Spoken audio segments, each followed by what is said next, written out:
નમસ્કાર દર્શક મિત્રો, એડી ન્યૂઝમાં આપનું હાર્દિક સ્વાગત છે। હું છું આપની સાથે આરડી વાઘેલા। જોઈએ આજના મુખ્ય સમાચાર। અંકલેશ્વરની સરસ્વતી પાર્ક નજીકથી 3.51 લાખના વિદેશી દારૂના જથ્થા સાથે બુટલેગર ઝડપાયો। અંકલેશ્વરના આંબોલી રોડ પર આવેલ સરસ્વતી પાર્ક સોસાયટી પાસે જાળીમાંથી એ ડિવિઝન પોલીસે ₹3.51 લાખના વિદેશી દારૂના જથ્થા સાથે બુટલેગરની ધરપકડ કરી કુલ ₹3.56 લાખનો મુદ્દામાલ કબજે કરી વધુ તપાસ હાથ ધરી છે। અંકલેશ્વર શહેર ડિવિઝન પોલીસની ટીમ પેટ્રોલિંગમાં હતી તે દરમિયાન આંબોલી રોડ પર આવેલ સરસ્વતી પાર્ક સોસાયટીમાં રહેતો શાહરૂખ મહેમૂદ અલી મંસૂરીએ પોતાના મકાન પાસે જાળીમાં વિદેશી દારૂનો જથ્થો ઉતારેલ છે અને સગેવગે કરી રહ્યો હોવાની માહિતી મળી હતી।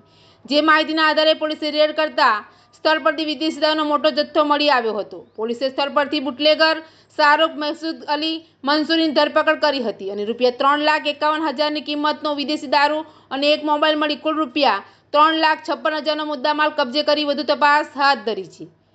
એડી ન્યૂઝ સાથે રિપોર્ટ જયેશ પ્રજાપતિ, અંકલેશ્વર।